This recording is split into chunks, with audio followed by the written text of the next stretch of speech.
everyone, Assalamualaikum warahmatullahi wabarakatuh. My name is Zatil Insyirah Binti Zulkefly with Matric number 2212652. In the first class, we get to know that we're gonna have a collaborate with Bridgewater College from the USA. So during that session, we had 3 tasks to do, which were the first one, of course, we have to get to know each other and identify our common superpowers. The second task is we have to do a slide regarding SDG 2 Zero Hunger. And my team got food insecurity, and we had to provide 3 questions to the 2 other groups, and we also had to answer their questions. Next, we have a quiz, and my group number 7 won. After that, we have to discuss our task, which is creating a poster and video about food insecurity. I have learned many things from this topic, which makes me realize how grateful I am compared to other people, especially in a poor country that does not even have food to survive, which leads to sickness. After ending the session of collaboration, I learned more about appreciating our river and environment, because all of our actions can have an impact on the current and future world. From what I understand and learn, SDG is just a guide for us to make a better world. It all actually depends on us as a person and society to take action to solve the arising issue.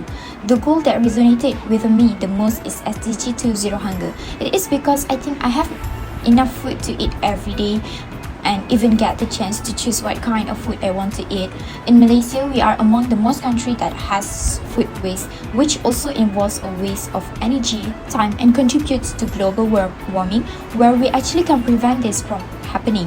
Meanwhile, other countries such as Yemen and the Central African Republic are the countries with the highest number of hunger, which causes them to suffer from disease or illness such as malaria and stunted child growth, reflecting chronic undernutrition. According to the SCSH report in 2022, there are about 1 in 10 people worldwide who are suffering from hunger, and it's actually getting worse because of the pandemic COVID-19, where people weren't able to go to work, didn't have the income to get food, etc. For example, in Malaysia, there is one viral news about a father who steals several cans of dog food for his child to eat, because at first he thought it was a can of sardines, which it shows the love of a father for his child and also the effects of the COVID-19 that had to work.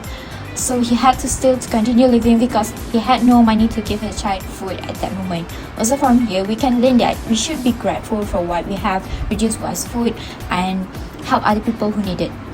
From my research during the lesson, I think we still lack sustainability, even though there have been actions to be taken to solve the issue.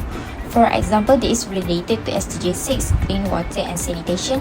I can see it from my house area, where people throw their trash outside the trash container, and it is just beside the river. What makes me angry about it is when they purposely park their car far from the trash container and just put the garbage in that area, not in the particular container, just because it's too dirty and so on, which make it inconvenient for the waste collector.